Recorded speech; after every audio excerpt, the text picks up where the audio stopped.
Olá, tudo bem? Preparado para mais um estudo? Hoje nós vamos conversar sobre um assunto muito importante, né? Todos nós vamos ter que comparecer diante do tribunal de Deus.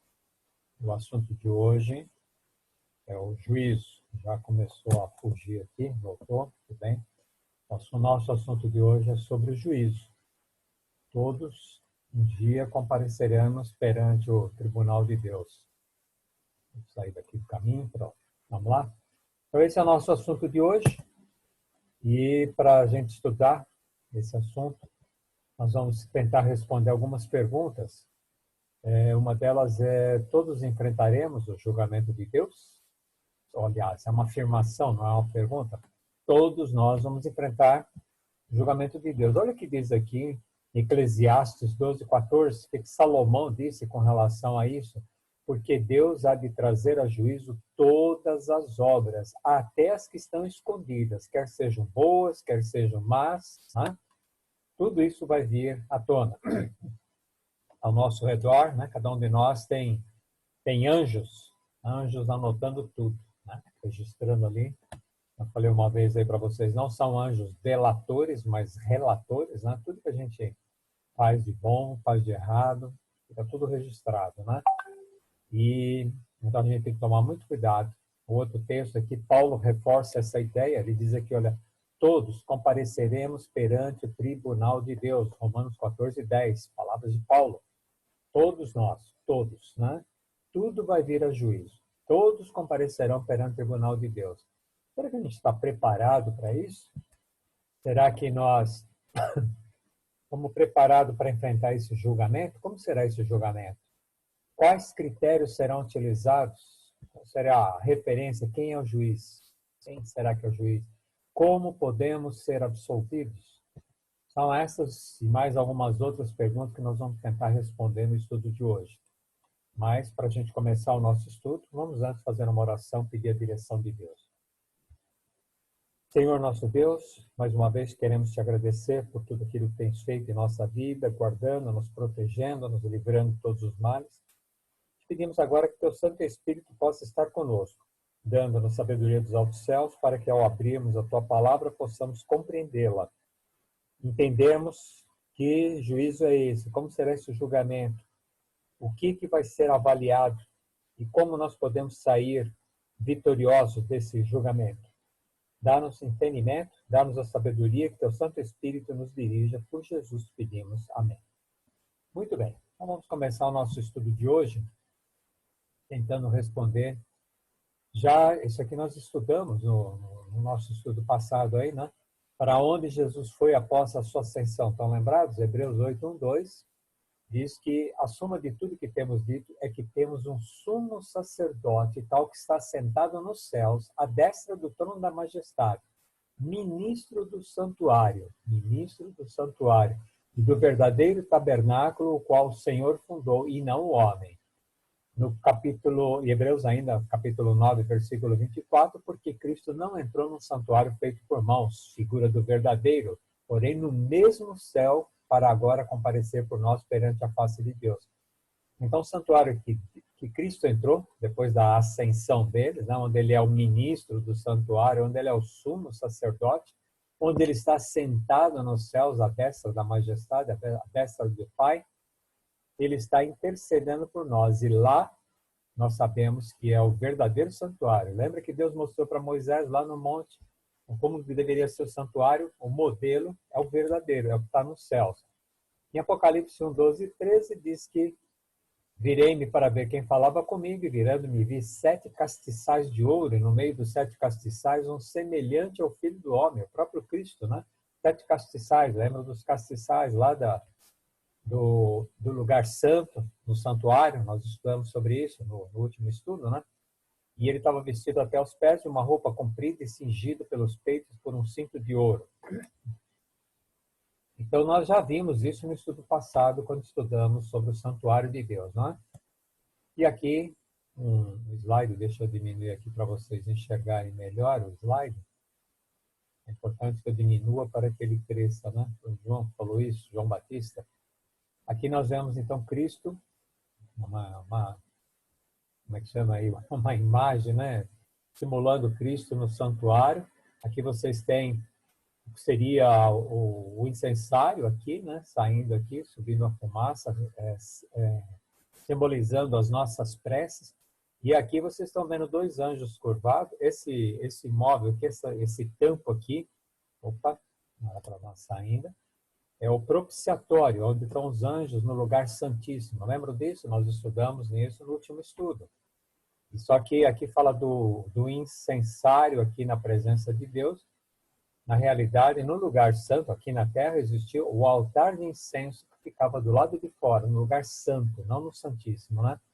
Agora, aqui diante de Jesus, o próprio texto de Apocalipse fala sobre o altar, não é o altar de incenso, né? Ele fala o vaso de ouro de incenso, né? Aqui simbolizaram isso, estaria diante de Jesus no lugar santíssimo, onde ele está ministrando hoje. Bom, hoje nós vamos aprender um pouquinho sobre profecia com datas, né? Aqui a pergunta já nos ajuda um pouco. O que aconteceria no céu e na terra no fim dos 2.300 tardes e manhãs? Aí falou, opa, peraí, eu nem sabia que tinha esse período, né? Vamos abrir as nossas Bíblias em Daniel 8. Vamos estudar sobre esse assunto, porque ele é muito importante, porque por ele nós vamos entender sobre o juízo. Lembrando que nós estudamos na lição anterior sobre o santuário aqui na terra, e eu não sei se vocês lembram, mas uma vez por ano, o sumo sacerdote entra no lugar santíssimo para interceder pelo povo, que seria o dia do juízo, ou Yom Kippur. Nós estudamos isso aí também, né? Daniel 8, capítulo 8, versículos 14 a 17. Opa, do lado errado. Então, Daniel estava tendo uma visão, né? E o anjo disse para ele, até 2.300 tardes e manhãs, e o santuário será purificado. Aqui na terra, ele é purificado todos os anos, simbolicamente. Os dois bodes, aspergia sangue lá na cortina, né? Ofereciam um bode para Deus, outro bode confessava os pecados sobre a cabeça dele, levava para o deserto. Esse era aqui, na terra.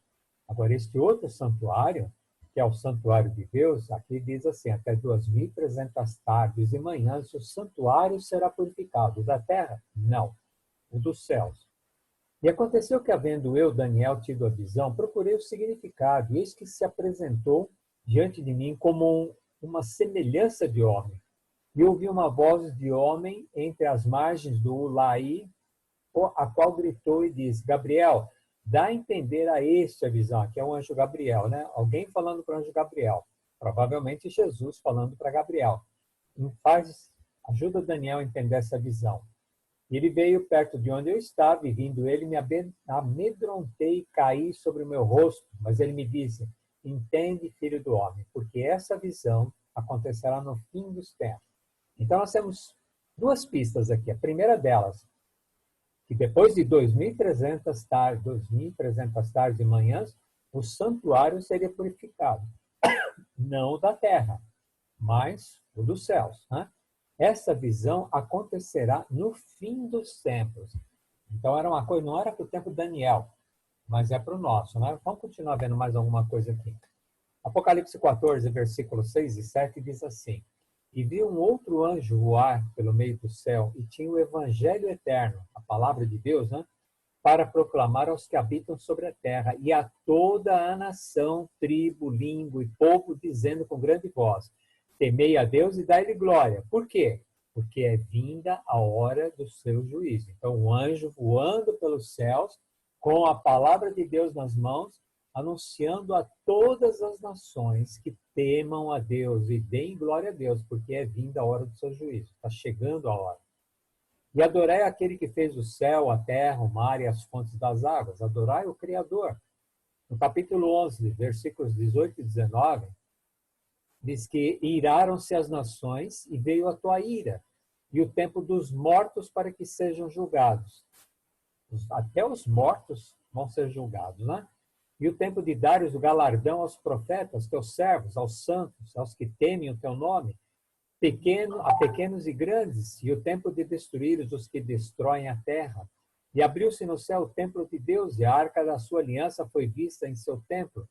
Houve relâmpagos, vozes, trovões, terremotos e grandes saraiva. Qual é o recado que nós estamos recebendo aqui?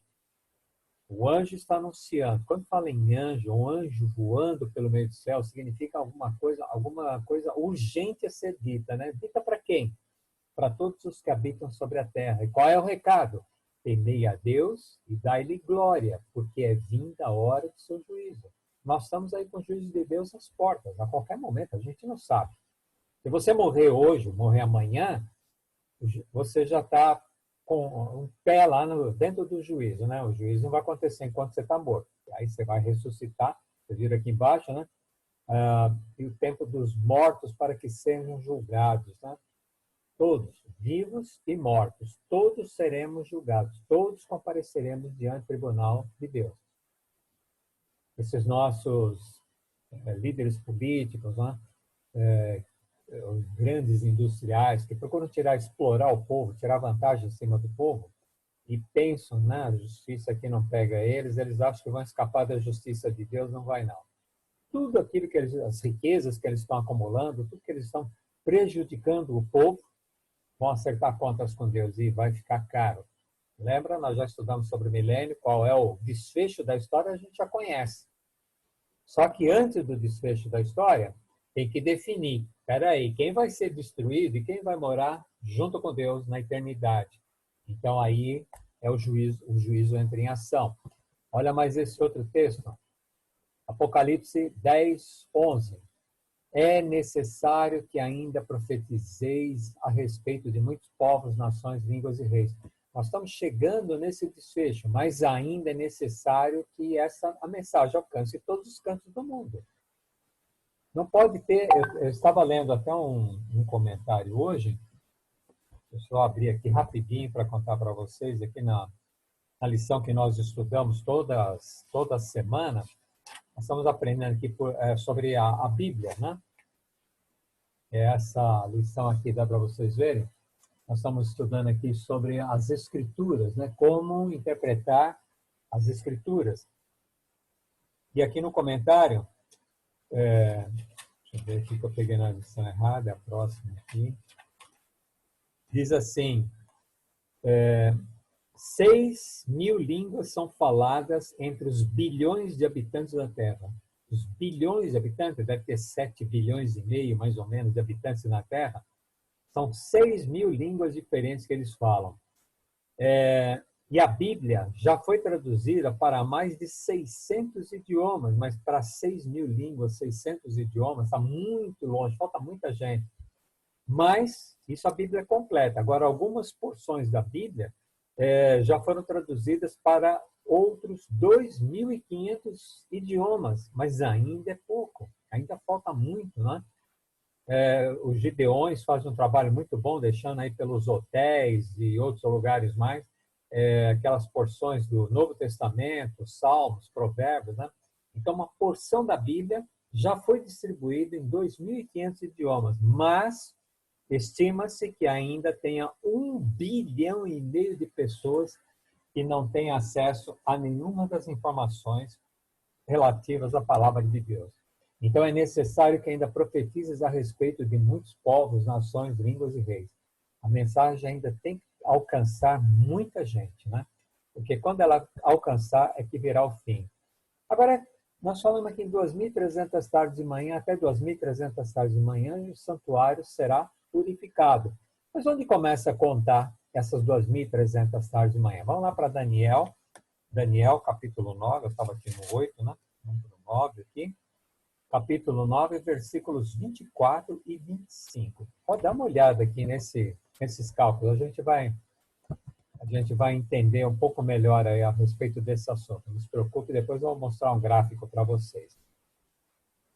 70 semanas estão determinadas sobre o teu povo e sobre a tua santa cidade. Santa cidade, né? Teu povo, nós, santa cidade, lá nos céus, né? Para cessar a transgressão e para dar fim aos pecados, e para expiar a iniquidade, trazer a justiça eterna, e selar a visão e a profecia, e para ungir o Santíssimo, o lugar santíssimo.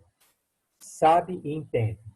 Desde a saída da ordem para restaurar e para edificar a Jerusalém, até o Messias, o príncipe, haverá 7 semanas e 62 semanas. As ruas e o muro se reedificarão, mas em tempos angustiosos. Não entendeu nada, né? 70 semanas, 7 semanas para ungir o Santíssimo. Aqui, para cada dia, biblicamente falando, a gente conta um ano. Então, quando fala 2.300 tardes e manhãs, está se referindo a 2.300 anos. Aí depois aqui fala assim, entende? Desde a saída da ordem para restaurar e para edificar Jerusalém. Peraí, então nós vamos ter que descobrir quando é que saiu a ordem para restaurar e edificar Jerusalém. Vamos chegar lá. Até o Messias, quer dizer, desde a ordem para restaurar Jerusalém, os babilônios destruíram tudo. Ela tinha que ser reconstruída. Eles ficaram 70 anos no cativeiro, né? Daniel até falou, ele estudando lá o livro de Jeremias, né? Ele falou, nossa, os 70 anos já estão se cumprindo, Senhor. Está na hora de nós sairmos do cativeiro, né? Então, da saída do cativeiro até o Messias, ou seja, até Cristo, vão ocorrer quantas semanas? Haverá 7 semanas. 7 semanas.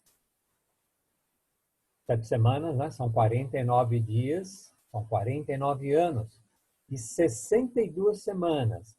As ruas e o muro se reedificarão, mas em tempos angustiosos.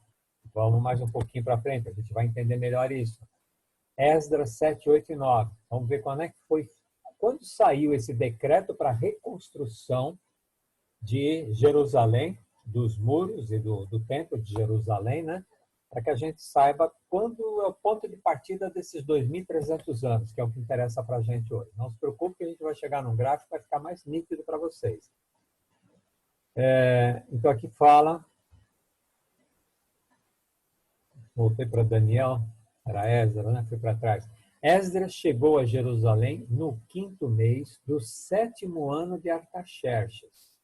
Eles não contavam os anos, como a gente fala assim, 2020, né? Nós estamos em 2020, 2018, não. Eles contavam o tempo de um rei.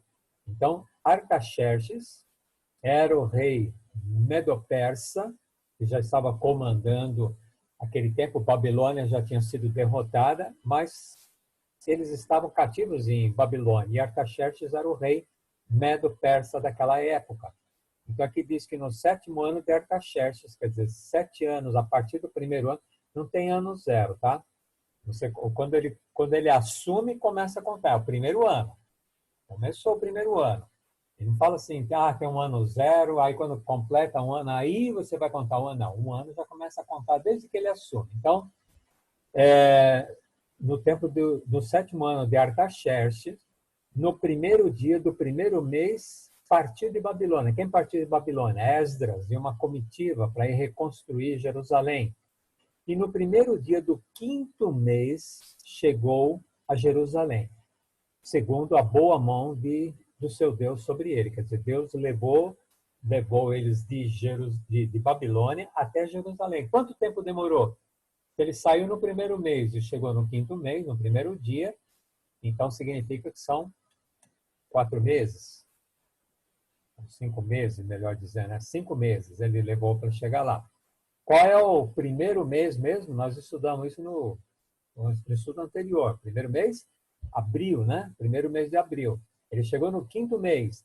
Então, ele chegou abril, maio, junho, julho, em agosto. No 1º dia de agosto, eles estavam chegando a Jerusalém. Então, foram 5 meses de caminhada ou cavalgada, andavam de cavalo, tal, até eles chegarem em Jerusalém para a reconstrução. Agora aqui tem esse gráfico. Deixa eu sair daqui do caminho para vocês entenderem o gráfico, né? Então, vamos ver. Quando saiu esse decreto para a reconstrução de Jerusalém? Aqui, ó, reconstrução de Jerusalém, né? Saiu no ano 457 a.C. Então, daqui, desde o decreto até a reconstrução, foram quantos? Olha aqui em cima, 7 semanas, ou seja, 49 anos para eles erguerem os muros e reconstruírem o templo. 49 anos eles demoraram para construir. Depois, até o Messias, fala que mais 62 semanas, né? a partir do mesmo decreto, 62 semanas. 62 vezes 7, 7 vezes 2, 14, vai 1, 7 vezes 6, 42, 434 anos, né? É isso? 434 anos. Só que aqui, olha, contava antes de Cristo. O decreto saiu no ano 457 antes de Cristo, tá? A construção terminou no ano 408 antes de Cristo. Aí vem o nascimento de Cristo. Aqui tem o batismo de Cristo, né? No ano 27 depois de Cristo. Então, no ano depois de Cristo. Essas 62 semanas, elas vão completar aqui.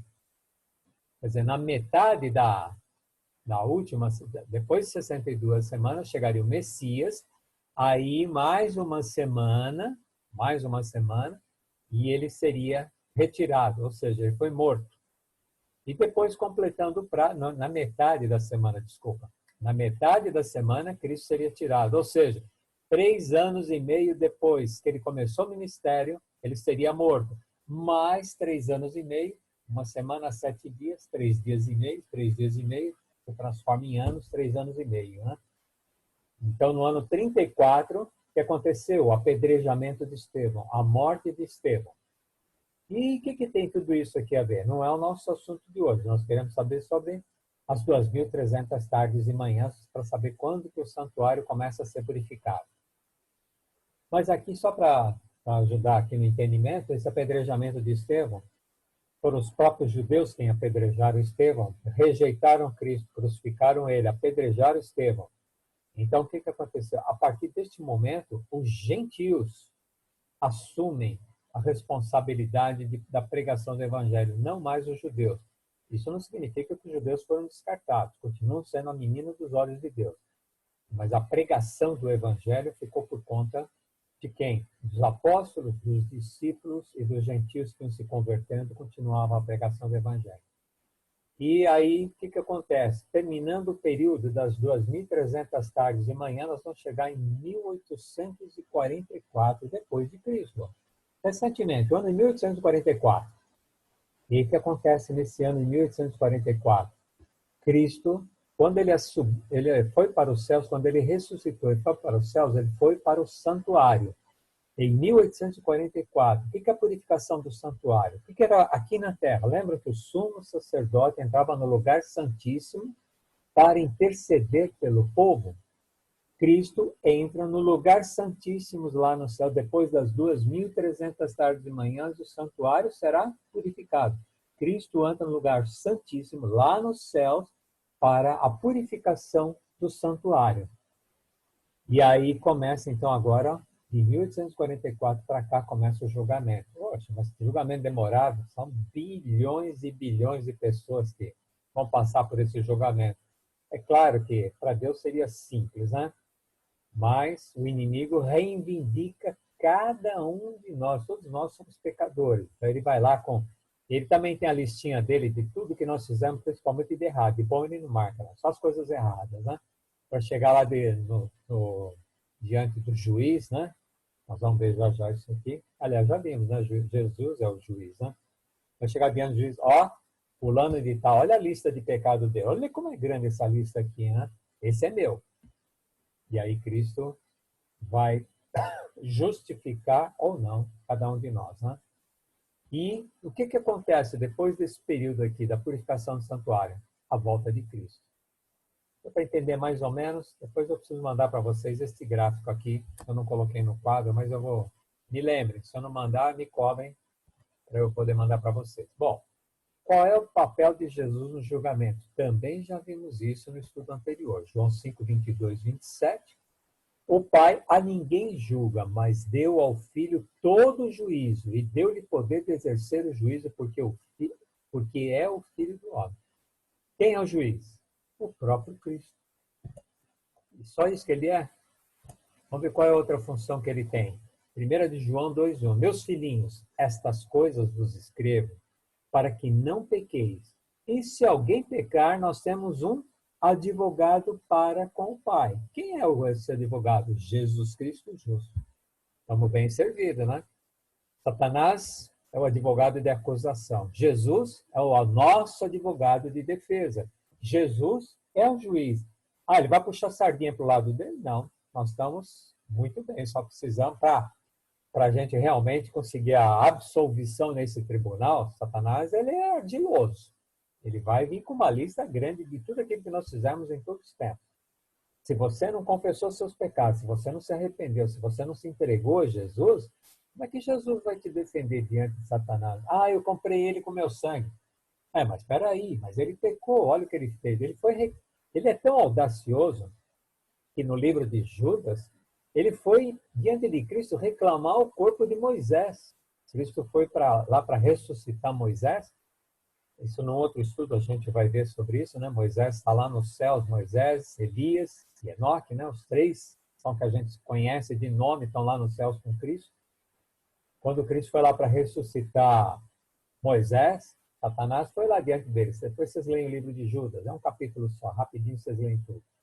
Ele foi lá reivindicando. Peraí, você é pecador, você não deixou ele entrar na Canaã terrestre, vai levar ele para Canaã celeste? Aí Jesus respondeu, o Senhor te repreenda. Não vou perder tempo com você, não. O Senhor te repreenda. Que bom, né? Esse é o nosso juiz. Mas Moisés não tinha por que ficar do lado de fora, né? Só porque ele bateu na rocha, ele não obedeceu a uma ordem de Deus, mas durante toda a vida dele, ele andou nos caminhos de Deus. Fez um errinho. Para nós não seria tão grave assim. Para Deus falou, tudo bem, você não vai entrar na Canaã terrestre, mas você vai entrar na Canaã celeste. Eu também trocava. Não entrar na Canaã terrestre, entrar na Canaã celeste não interessa também. É para isso que nós estamos seguindo nos caminhos de Deus. Nós queremos estar lá. Então, agora, o juízo é realizado em 3, não é etapas, é etapas. Eu preciso corrigir ali. Primeira etapa é o período da investigação. Lembra que eu falei que em 1844, Jesus entrou no lugar santíssimo. Começa aqui o período da investigação. Daniel 8,14. Eu estou em Daniel, parei aqui, né? Daniel 8,14. Olha o que diz aqui. E ele me disse, até 2.300 tardes e manhãs o santuário será purificado. Então, quando começa o juízo de investigação? Começou em 1844. E vai até quando? Vai até a volta de Cristo. Porque quando Cristo voltar, ele já sabe quem está salvo e quem está perdido. Já foi definido. Então, já passou, todo mundo já passou pelo processo. Lembra que a gente leu inicialmente lá Romanos? Todos nós compareceremos diante do tribunal de Deus. Salomão falou, todas as nossas obras irão para o julgamento. Então, até 2.300 tardes e manhãs, nós estamos no período da investigação. Até Cristo voltar, estamos dentro do julgamento ainda, a investigação. Depois nós temos a segunda parte, que é a comprovação. Quando que vai ocorrer isso? Apocalipse, capítulo 20, versículo 6. Bem-aventurado e santo aqueles que têm parte na primeira ressurreição. Já estudamos sobre isso. Primeira ressurreição, os justos, né? Sobre estes não tem poder a segunda morte, mas serão sacerdotes de Deus e de Cristo e reinarão com ele 1000 anos. Então vamos lá. O julgamento investigativo, né? Que é quando os processos estão rolando diante de Cristo e Satanás acusando e Cristo defendendo, né? Ocorre de 1844, quando se cumpriu as 2.300 tardes de manhã, santuário sendo purificado, né? Os pecados sendo removidos, olhando para o que nós estudamos no estudo anterior. Então, os pecados sendo removidos, quer dizer, já estou julgado, ou eu estou perdido, ou eu estou salvo, mesmo que eu esteja morto ou vivo, não sei, a gente só vai saber na hora que Cristo voltar e começar a chamar pelo nome. Vem você também, olha, você outro também, vem comigo, né? Os demais vão querer que as rochas caiam sobre eles, não vão conseguir enfrentar. Aí, lá nos céus, começou a segunda etapa, é a comprovação. A gente, talvez surjam dúvidas, por que fulano não está aqui? Por que aquela mulher tão dedicada, por que ela não está aqui? Então, aí nós vamos rever os processos, não vai mudar nada, já está definido, foi Deus quem definiu, Satanás acusou o quanto pôde, vai perder, ele vai ganhar muita gente, mas vai perder muita gente também. Então, esse é o período da comprovação. E o terceiro? Qual é a terceira etapa? 1 de Coríntios 6:2, ainda na segunda etapa, 1 Coríntios 6:2, não sabeis vós que os santos hão de julgar o mundo, quer dizer, a comprovação, nós vamos verificar todos os processos, né? Ora, se o mundo deve ser julgado por vós, sois porventura indignos de julgar as coisas mínimas? Então, nós vamos julgar. Em que momento? Depois da volta de Cristo. Quando a gente estiver lá nos céus, a gente vai aprender 1000 anos, para a gente aprender um monte de coisa, e vamos dar uma revirada naqueles processos. Puxa, mas tinha aquela pessoa que faltava na igreja, dizimista fiel, um grande pregador. Por que ele não está aqui? Vai ser nesse período que nós vamos checar tudo isso, tá? E agora sim, faltou a terceira etapa. Eu fiz alguma arte aqui, né? Leio a terceira etapa aqui no estudo. Deixa eu pegar pelo estudo aqui que eu esqueci de fazer o slide. Mas não se preocupe não, que nós já vamos descobrir aqui qual é a terceira etapa. A terceira etapa é o de execução. Lembra? Execução você já conhece, já estudamos sobre isso, né? Apocalipse 20, de 7 a 10, diz que o juízo final ocorrerá após os 1000 anos. Lembra? A cidade santa descendo, os ímpios ressuscitando, Satanás reunindo esse povo para invadir a cidade santa e desce o quê? Fogo dos céus e consome. Aí terminou o processo de purificação total. Começa lá em 1844 com o julgamento, né? Continua, só para efeito de nós ficarmos tranquilos, o período de comprovação, e depois a gente tem o terceiro período, que é o de execução, quando Satanás, seus anjos, seus seguidores serão destruídos de uma vez por todas. Bom, o que Deus julgará? Eclesiastes 12:14. Porque Deus há de trazer a juízo toda a obra, até tudo que está encoberto, ninguém sabe. A pessoa fez, mas ninguém está sabendo, né? Quer seja bom, quer seja mal. Quando vocês tiverem oportunidade, pesquise na Bíblia sobre o pecado de Acã. Deus instruiu, ninguém pegue absolutamente nada dessa cidade, é para destruir tudo. Não peguem nada. E Acã gostou de uma capa lá do povo daquela cidade, e também tinha umas barras de ouro, ele escondeu tudo lá no meio das roupas dele, não sei como ele fez para carregar isso aí, e ele escondeu na tenda dele, cavou, enterrou tudo, pôs um tapete por cima, ninguém sabia de nada. Até que um dia eles foram para uma guerra e perderam a guerra. Aí Josué pergunta para Deus, Senhor, era um povinho desse tamanho, tão simples, por que nós perdemos a guerra? Aí Deus falou, tem um pecado não confessado no meio do povo. Como tem um pecado? Josué, como tem um pecado? Você vai fazer um sorteio, olha como Deus usou, você vai sortear primeiro qual é a tribo, depois qual é a família, e depois qual é o clã, né? E depois, por último, qual é a família, e você vai chegar no nome da pessoa. Essa pessoa só confessou o que tinha feito quando chegaram nele. Mas Deus já sabia, Deus tem tudo sobre anotados, ele acompanha tudo. Então, todos os pecados, até os encobertos, quer sejam bons, quer sejam maus, vão comparecer diante do tribunal. Romanos 2:2. É bem e bem sabemos que o juízo de Deus é segundo a verdade sobre os que tais coisas fazem. Então, o juízo de Deus é segundo a verdade. Não é igual aos juízos que a gente está acompanhando aí na imprensa, na televisão, nos meios de comunicação. Não é esses assim, não. O de Deus é diferente. Ele tem tudo anotado. Não existe suborno, não existe apadrinhamento, não existe nada disso. Então, aqueles que fazem as coisas erradas não vai ter para onde correr. Vão ter que enfrentar Deus e vão ser marcados como culpados. Como seremos julgados? Apocalipse 22. E vi os mortos, grandes e pequenos, que estavam diante de Deus, e abriram-se os livros, e abriu-se um outro livro, que é o da vida. E os mortos foram julgados pelas coisas que estavam escritas nos livros, segundo as suas obras, de acordo com as suas obras. Tudo que a gente faz está no livro registrado. Você pensa que ninguém está vendo. Tem um anjo do seu lado, tem um anjo de Deus e tem um inimigo. Do inimigo fica lá, vai lá, faz mesmo, não tem ninguém olhando. O anjo de Deus, né, tenta, não vai porque eu estou aqui, eu vou anotar. E você vai, faz e o anjo anota. Está tudo lá nos livros. Então nós vamos ser julgados vão se abrir os livros, um dos livros é o livro da vida. Se você passou, teu nome vai para o livro da vida. Se você não passou, dançou. Tá certo? Quantos comparecerão perante o tribunal de Cristo? 2 Coríntios 5,10 diz que porque importa que todos nós compareçamos perante o tribunal de Cristo, para que cada um receba segundo o bem ou mal que tiver feito por meio do corpo.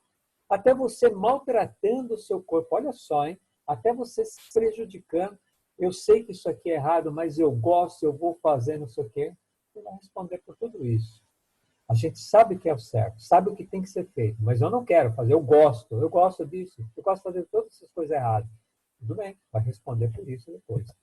Romanos 8:1. O que nós devemos fazer para sermos aprovados no juízo? Eu acho que todos nós estamos querendo saber qual é o caminho. Romanos 8:1. Portanto, agora, nenhuma condenação há para os que estão em Cristo Jesus, que não andam segundo a carne, mas segundo o Espírito. Aqueles que seguem a palavra de Deus, aqueles que andam de acordo com a palavra de Deus. Não fazendo interpretações errôneas para justificar os seus erros, não. Interpretando a Bíblia direitinho, como ela é, praticando. Aqueles que andam segundo a carne, segundo as minhas tendências pecaminosas, estou perdido, vou ser condenado. Agora, se eu ando segundo o Espírito, segundo a palavra de Deus, segundo o Espírito Santo vai me orientando, não há nenhuma condenação para mim. Estou tranquilo. Não tem que ter medo. Eu estou com medo. Não, não tem que ter medo. É só obedecer a Deus, andar no caminho dele e pronto. Está resolvido o seu problema. Não há condenação para os que estão em Cristo Jesus. Qual é a norma pela qual seremos julgados? Isso é importante. Já até mostrei aqui, né? Já mostrei para vocês qual é a norma. Mas vamos lá. Tiago 2, 10-12. Porque qualquer que guardar toda a lei e tropeçar num só ponto ou num só mandamento, tornou-se culpado de todos. Uau! De que ele está falando? Vamos continuar. Porque aquele que disse não cometerás adultério, também disse não matarás. Onde que está isso? Nos 10 mandamentos, da lei de Deus? Acho que ele está se referindo aos 10 mandamentos. Se tu, pois, não cometeres adultério, mas matares, estás feito transgressor da lei. Assim falai, assim procedei, como devendo ser julgados pela lei da liberdade. Qual vai ser a lei que vai avaliar cada um de nós? Os 10 mandamentos. Ali diz para a gente honrar a Deus, não adorar imagens, não ter outros ídolos diante de nós. Às vezes você não adora imagem, mas o teu ídolo é o seu dinheiro, é o seu trabalho, é a sua casa, é o seu carro. São verdadeiros ídolos, né, que a gente tem. Às vezes são jogadores de futebol, são cantores, são atores, né? Se você tiver outros deuses, você está tropeçando. Aquele que tropeça, qualquer um que guardar toda a lei, tropeçar num só ponto, tornou-se culpado de toda a lei. Eu não posso transgredir os mandamentos de Deus. Nós vamos estudar sobre isso. Deixa eu ver se é o nosso próximo assunto aqui, as leis na Bíblia, né? No próximo estudo, nós vamos estudar sobre as leis na Bíblia e depois nós vamos estudar sobre a lei moral. Já vimos alguma coisa sobre a lei cerimonial, nós vimos aí no santuário. Vamos ver quais outras leis existem e depois nós vamos estudar sobre a lei moral, que é essa aqui. Não adulterarás, não matarás, honrarás teu pai e tua mãe, não darás falso testemunho. Tudo isso está na lei moral que Deus deu para nós. Se eu tropeçar em um só, já tropecei em todos. Então estou perdido? Não.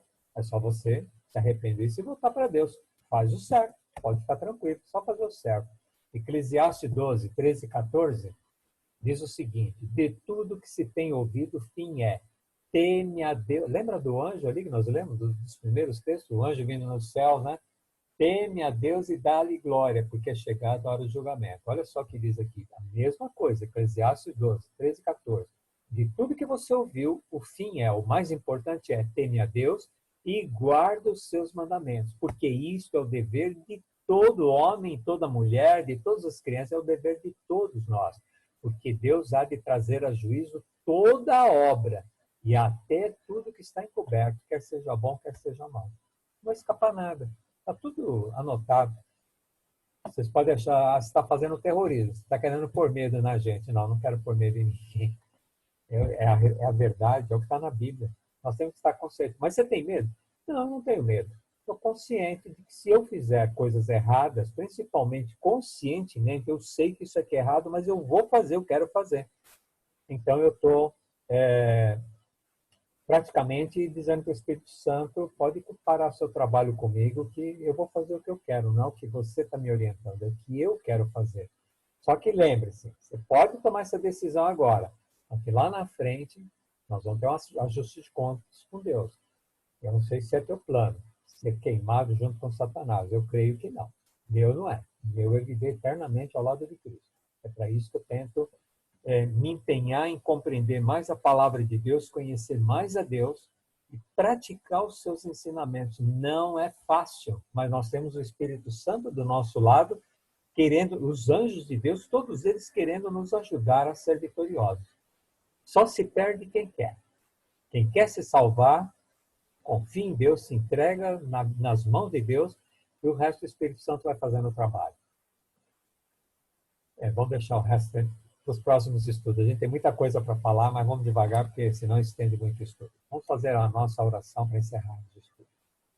Senhor nosso Deus e Pai, estamos todos agora conscientes de que um dia estaremos diante do Teu tribunal. Nós queremos ser absolvidos. Para isso pedimos, Senhor, que Teu Santo Espírito possa nos ajudar nas nossas dificuldades, nas nossas limitações. Mostra-nos aquilo que nós temos feito que não é do Seu agrado. E ajuda-nos, Senhor. Nós somos fracos, somos falhos, não temos força para conseguir fazer estas coisas. Mas sabemos que no Teu poder, tudo posso, melhor dizendo, tudo posso naquele que me fortalece.